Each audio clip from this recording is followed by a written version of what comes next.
Sila tekan butang kecemasan. Do I sound like that? Kenapa lagi cantik? Hey! Thank you so much. This is pemberian Allah. I'm very fortunate that I have a husband who's a little bit crazy. So, he's the one who wants to do all these nonsense videos.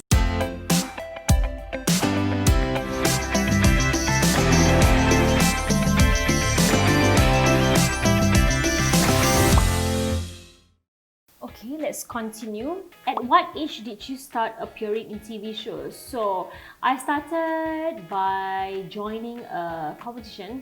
It was called Chiron, and that was in 2002. So, I joined that competition, I got third, and then that's how it all started. I was 20 years old, guys. I was very, very young. Any advice for couples who are planning to get married? Aww. I got married when I was 26. I think 26 is quite young, huh? Nowadays, people are getting married at 30, people are getting married at 32. So yeah, I think I was quite young then to get married. But I was with my husband for so long already. We were dating for 8 years before we decided to get married. So yeah, we got married at 26. What advice do I have for you guys? Oh, enjoy yourself before you start having a child.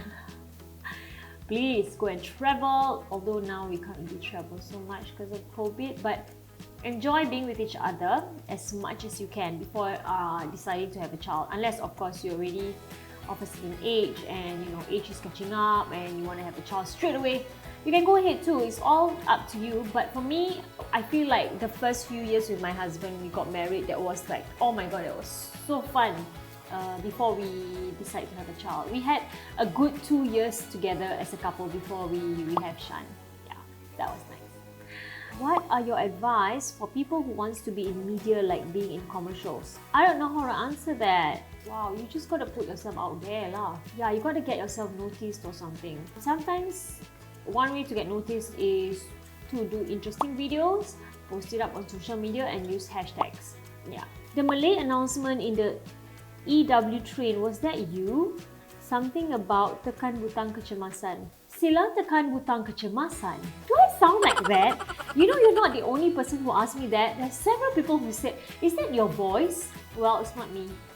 But hey, SMRT, if you want to hire me, I'm available. Did you know when you felt acting and hosting is the career for you? No, I didn't know that it was a career for me, guys. It was just after I joined the competition, and then I got invited to act, invited to host, and then slowly it just grows on me. Initially, when I first started, guys, I'm such a terrible Malay presenter because my Malay is just all over the place. I'm not saying that I can't speak Malay. I can speak Malay, but my Malay is just so bad. Like, it's not proper spoken Malay. So it's just terrible when I first started. But I learned, yeah, by the opportunities given to me. So thank you, Surya. Okay, next. Fourth child? LOL. Well, LOL bakacha. I don't know. Is there a chance that I'm gonna have a fourth child? I don't know, guys, but you never know. I'm not young anymore, okay? I'm 38, guys. How are you so confident in the way you talk and carry yourself? Were you this confident when you started in TV? No, like I mentioned, I was a terrible TV presenter. I kind of learned along the way. And in school, guys, oh my god, my school friends watching this would probably be saying, yeah, shit, I don't even know how to make friends. I do not have a lot of friends. I go to the library when during recess, and I was a very, very quiet girl. Really, I don't talk much, and I was very shy. I was socially awkward. Can you believe it? I don't know how this happens. I think after I joined TV, and then every time you do a certain production, you're always hanging out with different people. So you gotta be friendly, you gotta socialize a lot. So I think I learned from there. What happens if you receive a call from your kid's teacher about something bad about them? Well, my kids are not perfect, guys. It happens before. Yeah, I do receive calls from their teacher, one of my child in particular, who did something not right in school. How did I feel? I was very upset, honestly. Very, very upset. But I choose to listen to the teacher and then also have a chat with my child about it. So I listen to both sides and then I decide who is in the wrong.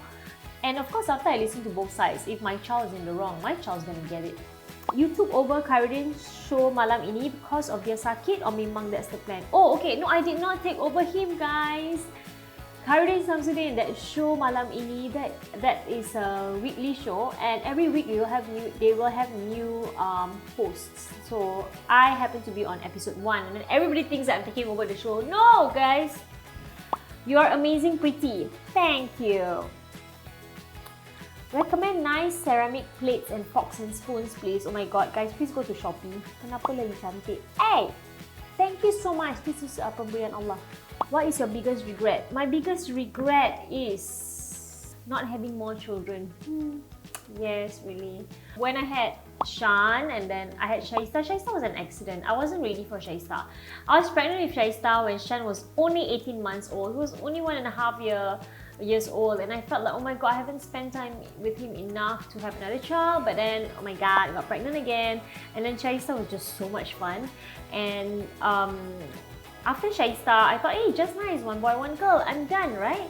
And then Shaista went to primary 1.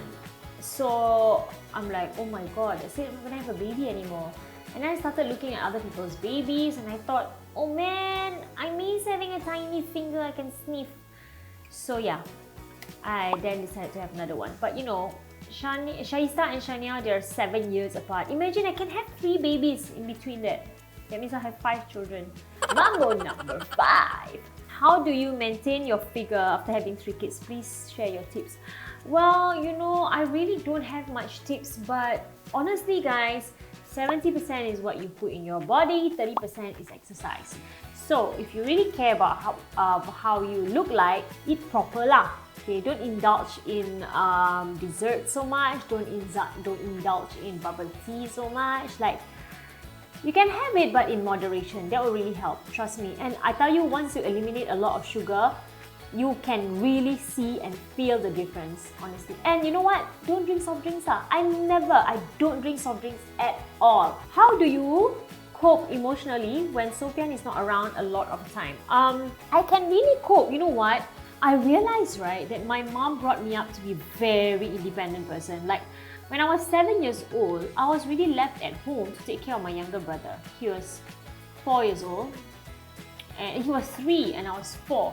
So he's left at home with me. So I got to prepare his meals, I got to take care of him, and I was 7, guys, left at home while my mom goes to work. So I guess it made me very, very independent, and I feel like I don't need to rely on anyone.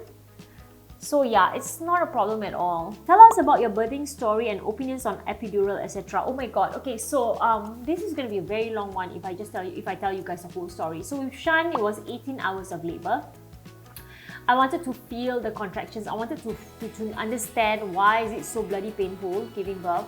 So I decided, nope, don't want epidural. I want to feel the pain like any mother should. Yes, I did. I felt the pain and I screamed for an epidural. It was so painful. But Shan was reacting to the epidural because he's sensitive, or I don't know. He wasn't, every time the epidural is in, his heartbeat dropped. So the whole entire night I didn't sleep because I was trying to like tahan the pain by getting more epidural into my body. But at the same time, when I look at the monitor and I see that Shan's heartbeat dropping, then I remove the epidural. I kind of lessen the epidural, that kind of thing. So it was going on the whole entire night. I felt like dying. And then when I was about to deliver him, when I was pushing him, he fell asleep. Yeah, Shan slept during labor, and the nurses had to use their elbow, 3 of them by my side, use their elbow to push my stomach, push him out by force to wake him up. I felt like dying. I remember apologizing to my husband, saying, please forgive me for all my sins in case I die. And I also fell asleep while I was trying to push him out because I was so tired. It was 18 hours, guys. I didn't sleep. It was just horrible. So after that, I couldn't move at all. It was so painful down there. And I remember when I was sitting on the bed, if anybody were to just accidentally touch the bed, I would scream. That was how painful it is. Yeah, and then I was traumatized. That's why when I got pregnant with Shaista, I cried and cried and cried because I just couldn't forget the pain. So with Shaista, it was just a 5-hour labor. Painless, like really painless, because from the get-go, from the start, I already said, oh, epidural. So they gave me epidural before my pain even starts. So they give me epidural, then they were like, keep checking on me. Oh, okay, time to push. 5 hours later, pump, Shaista is out. 2 pushes, that's it. Shaista was, Shan was 3.2, Shaista was 3.6 kg. And then with Shania, it was induced labor at 38 weeks. I came to the hospital at 7:30 and I gave birth at 1 o'clock. It was really quick as well. For Shania, it's like, okay, you are 4 cm, and then after that, 10 minutes later, okay, 10 cm, okay, push, 3.6 kg, done. Also epidural lah. So yeah, that's my birthing story. What do you think is the key to make a marriage work? Wow, I think trust is the most important. You need to trust each other. I don't know how a marriage will work if you don't allow your partner to go out, or you keep checking on your partner every hour. Oh my god, I cannot. I don't think I can live like that. I'm so fortunate that my husband trusts me 100%, and like he doesn't like have to keep checking on me, and I don't have to keep telling him about where I'm going, who I'm with, what time I'm coming home, what I'm eating, what I'm drinking. Hey, we must, you know. I think trust is the most important thing in a marriage. Do you have someone to edit your YouTube videos? Or you do it yourself and what's the app? No, I have a team of people who does my editing for me. Thank you guys. Thank you guys. How did you keep yourself occupied and so positive during quarantine? Wait, I wasn't quarantined eh? You mean during circuit breaker? I'm very fortunate that I have a husband who's a little bit crazy. So he's the one who wants to do all these nonsense videos, and I also have my children who loves to participate in everything that I do. So they'll be like, Mommy, what are you doing? Oh, today I'm doing video. What video are you doing? I'm doing an NEA video talking about market. Oh, can I join? So yeah, that's the NEA. Dan sebagainya, video that I did.